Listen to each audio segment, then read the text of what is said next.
I've always felt like fish and chips are overpriced. Ow. And half the time they're not good. But these are always good for this price. That is but cheaper.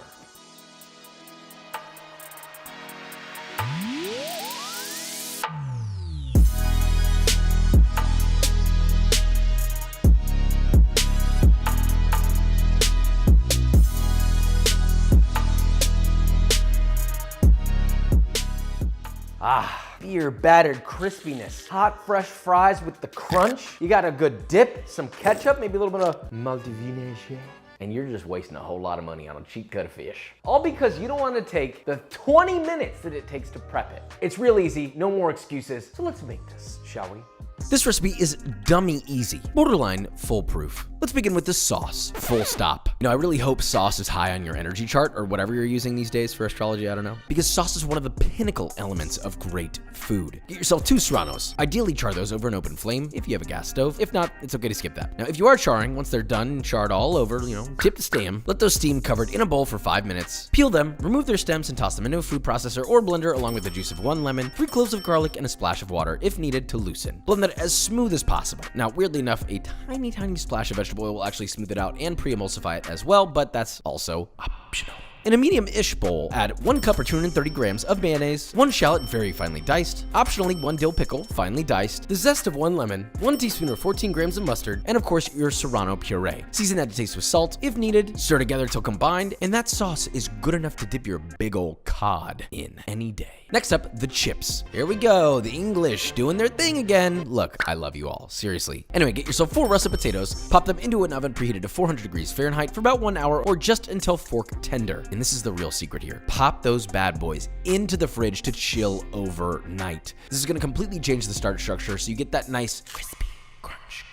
Now, magically the next day, wow! Cut those russet potatoes in half and then into thirds or quarters depending on how thicky you want these bad boys to be, and yes, we're making a steak fry, one that you'll actually desire. From there, drop those beautiful fries into a heavy bottom pot filled with a little over halfway with vegetable oil heated to around 360 degrees Fahrenheit. Fry those in 3 to 4 batches, letting them cook until deeply crispy golden brown. And when I say deep, I mean deep crust. Look at this thing. It's like a goddamn kettle cooked chip on the outside and fluffy like a cumulonimbus on the inside. This is what a proper steak fry should always be like. Moving on to the fish. Thankfully, Fish and Chips already uses one of the most affordable types of fish, cod, but you can totally go cheaper. That being said, I'd recommend going to an Asian market because sometimes they have great prices for fish and the quality is going to be a lot safer. Now, cut that fish into 2.5 to 3 inch fillets, which should get you around 8 to 10 pieces. Season that fish to taste with kosher salt on all sides and let it sit at room temp for 8 minutes. This will draw out the excess water from the fish so it's doit firm and it stays crispy after frying. Now for the dredge, in a medium bowl, add 1 cup or 150 grams of all-purpose flour, 1 teaspoon or half a gram of baking powder, 1 teaspoon or 5 grams of kosher salt, 1 teaspoon or 3 grams of garlic powder, whisk until thoroughly combined, and then slowly whisk in 1 1/4 cup or 240 milliliters of cold light beer. Look, use whatever you have in the fridge, it's fine. But do be careful not to over whisk this into a frothy mess, otherwise you get no kisses, and at that point you might as well stop cooking. Now once it all comes together, you should have a nice batter that's thick enough to cling to your finger but isn't doughy. Think, tempura batter, but slightly more thick. After that, pat your fish dry. Oh, little man.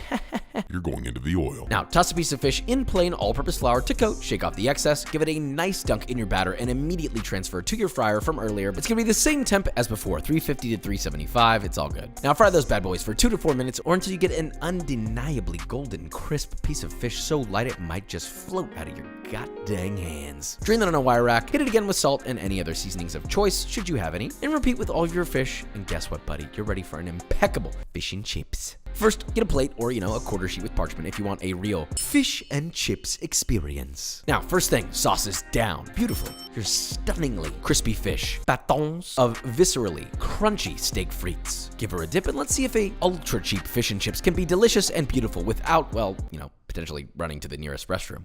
If I just smell this, I hear the ocean waves clapping or smashing against the rocks. Seagulls. I've got a beautiful hot plate of fish and chips in front of me. This fish has been sitting here for what, 20 minutes? Now listen to this.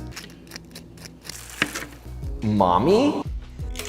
Oh my God. I don't care where you go for fish and chips. Whatever you're paying is gonna equate to this quality for this price right here. Probably one of the most overpriced things. I don't know why we haven't done this sooner. It's just such a basic thing to make. The cheapest fish with some of the cheapest ingredients and you fry it and you've got it. What about them taters? Hi. Okay, all right. It's a little bit much, right? I'm sorry.